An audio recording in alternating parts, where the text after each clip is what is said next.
स्वागत है आप सभी का आपके अपने YouTube चैनल अभ्यास क्लासेस बाय आरके पे। तो हमने जो क्वेश्चंस की सीरीज स्टार्ट की थी उसमें आज ये नेक्स्ट वीडियो है। ये सीरीज आपके एसएससी सीजीएल के एग्जाम और आपके रेलवे के किसी भी एग्जाम के लिए बहुत ही अधिक उपयोगी है, तो अंत तक बने रहिएगा। और सारे प्रीवियस ईयर के क्वेश्चन हैं, प्रत्येक प्रश्न की हम विस्तृत व्याख्या भी देखेंगे। तो आइए स्टार्ट करते हैं। और आज का हमारा टॉपिक है सिंधु सभ्यता। सिंधु सभ्यता से जो भी इम्पोर्टेंट प्रश्न पूछे गए हैं उनको आज हम कवर करने वाले हैं। तो आइए स्टार्ट करते हैं और आज का अपना पहला प्रश्न देखते हैं। तो आज का जो हमारा पहला प्रश्न है कि सिंधु घाटी सभ्यता के समय में शिल्प निर्माण के लिए सीप कहाँ से प्राप्त किए जाते थे। तो बात करें तो इसका सही उत्तर है नागेश्वर से प्राप्त किए जाते थे। अब आइए इसके विषय में जानें।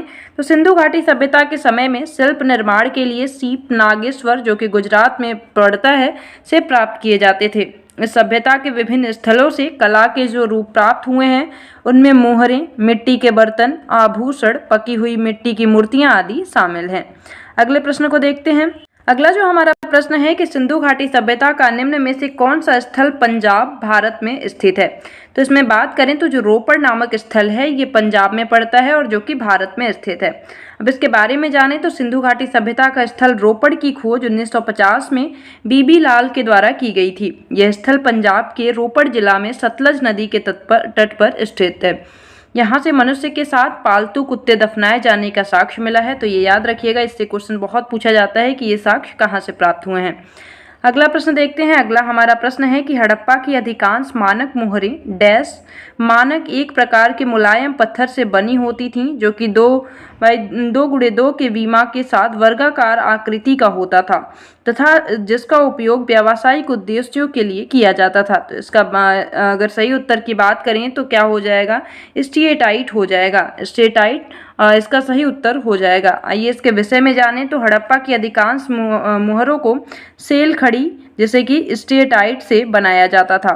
तो ये प्रश्न भी पूछा गया है कि जो हड़प्पा की मोहरें होती थी वो किससे बनी होती थी। तो ध्यान रखना है स्टेटाइट से बनी होती थी, जो एक प्रकार का नरम पत्थर है। इसके अतिरिक्त कांचली मिट्टी, चर्ट, गोमेट मिट्टी आदि की बनी मोहरें भी हैं। मानक मोहर 2x2 आयाम के साथ चौकोर होती थीं। इन मोहरों पर गणितीय चित्र होते थे जिसका उपयोग शैक्षिक उद्देश्यों के लिए किया जाता था। सभी मोहरों में जानवरों की तस्वीरें एक चित्रमय लिपि में लिखी गई हैं, जो कि अभी तक स्पष्ट नहीं है, जिन पर मुख्यतः दर्शाए गए जानवर बाघ, हाथी, वृषभ, गैंडा, भैंसा, हिरन, खरगोश और बकरा है। तो ये ध्यान रखना, ये भी बहुत बार पूछा गया है क्वेश्चन, जैसे एसएससी के एग्जाम्स में बहुत बार मैंने देखा ये ऐसे क्वेश्चन पूछा गया है कि इनके मोहरों में कौन सा चित्र नहीं पाया गया है। तो ये ध्यान रखना है, ये चित्र जो हैं ये मोहरों पर पाए गए हैं, तो इसे आप नोट कर लेना। अगला प्रश्न है हमारा कि धौलावीरा डैश राज्य में स्थित है। तो बात करें धौलावीरा की तो धौलावीरा गुजरात राज्य में स्थित है। अब इसके बारे में अगर बात करें तो धौलावीरा गुजरात के कच्छ जिले के भचाऊ तालुका में स्थित पुरातात्विक स्थल है। इस स्थल की खोज 1968 में जगपति जोशी द्वारा की गई थी। यहाँ पाए गए कलाकृतियों में टेराकोटा के मिट्टी के बर्तन, मोती, सोने एवं तांबे के गहने, जानवरों की मूर्तियाँ, उपकरण, कलश आदि पाए गए हैं। जुलाई 2021 में यूनेस्को ने धौलावीरा को भारत के 40वें विश्व धरोहर स्थल के रूप में घोषित किया। इस प्रतिष्ठित सूची में शामिल होने वाला सिंधु सभ्यता का भारत का यह पहला स्थल है। तो ये भी ध्यान रखना है, पूछा जा सकता है कि सिंधु सभ्यता का वह कौन सा स्थल है जो कि विश्व धरोहर साइट में यूनेस्को की लिस्ट में शामिल है। तो बात करेंगे तो उसका सही उत्तर क्या हो जाएगा, धौलावीरा, और ये पहला है। अगला प्रश्न क्या है कि धौलावीरा एक पुरातात्विक स्थान है, किस समयावधि से जुड़ी हुई है। तो बात करें तो ये सिंधु घाटी सभ्यता से जुड़ी हुई है। इसके विषय में हमने उपरोक्त जो हमारा प्रश्न है उसमें हम देख चुके हैं। अगला प्रश्न अगर देखें तो मोहनजोदाड़ो में पाया गया विशाल स्नानागार द ग्रेट बाथ एक विशाल डैश था। तो बात करें तो इसका सही उत्तर क्या हो जाएगा, इसका सही उत्तर हो जाएगा आयताकार टैंक है ये। अब इसके बारे में अगर जानें तो मोहनजोदाड़ो में पाया गया विशाल स्नानागार एक विशाल आयताकार टैंक था। मोहनजोदाड़ो सिंधु घाटी सभ्यता का सबसे बड़ा स्थल था। इसकी खोज राखलदास बनर्जी ने 1922 ईस्वी में की थी। यहाँ से एक सील में 3 मुख वाले देवता पशुपतिनाथ की मूर्ति मिली है। ये भी ध्यान रखिएगा कि सील में 3 मुख वाले देवता की मूर्ति कहाँ से मिली है, तो मोहनजोदाड़ो से मिली है। और ध्यान रखना है यहाँ से और क्या है, विशाल स्नानागार भी मिले हैं। तो ये इंपॉर्टेंट है, बहुत ही इंपॉर्टेंट है, इस पर स्टार लगा लीजिएगा।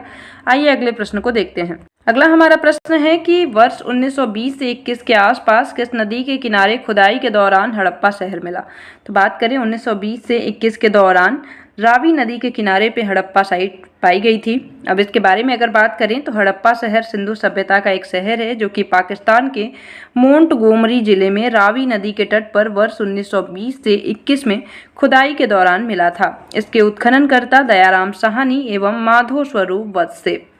अगला प्रश्न देखें। अगला हमारा प्रश्न है कि सिंधु घाटी सभ्यता के किस शहर का शाब्दिक अर्थ मृतकों का टीला है, और ये प्रश्न भी स्टार लगा लीजिएगा, बहुत बार रिपीट हुआ है।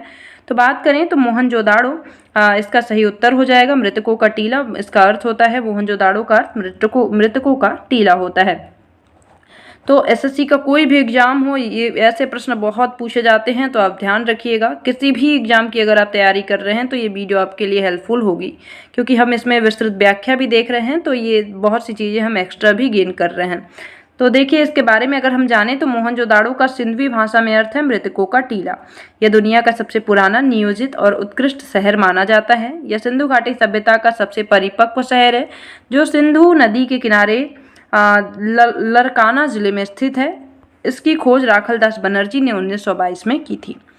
अगला प्रश्न देखें कि मोहनजोदाड़ो का शाब्दिक अर्थ क्या है। देख रहे हैं आप ये प्रश्न कितनी बार रिपीट हो रहा है। तो मृतकों का टीला हम ये जान चुके हैं। नेक्स्ट प्रश्न, मोहनजोदाड़ो कहाँ स्थित है, ये भी हम देख चुके हैं। तो कहाँ पे है, तो इसका सिंध प्रांत में पड़ता है। मोहनजोदाड़ो का सिंधी भाषा में अर्थ क्या होता है, मृतकों का टीला होता है। यह सिंध मतलब पाकिस्तान के लरकाना जिले में सिंधु नदी के किनारे पर स्थित है। इसकी खोज 1922 में हुई थी। किसने की थी, तो राखलदास बनर्जी ने की थी। यहाँ की शासन व्यवस्था राजतंत्रात्मक न होकर जनतंत्रात्मक थी, ये भी ध्यान रखना है।